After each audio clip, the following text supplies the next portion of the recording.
Hello guys, good morning. আজকে জামাই ষষ্ঠী, খুবই আনন্দের একটা দিন, কিন্তু আমাদের বাড়ির আবহাওয়াটা একটু গরম আছে। সবার মেজাজ আজকে মারাত্মক গরম আছে। আসো দেখাচ্ছে সবাই কি কি করছে।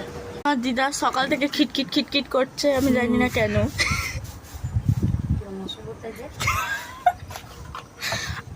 এই বোম্ব দাঁত বের করে যাচ্ছে।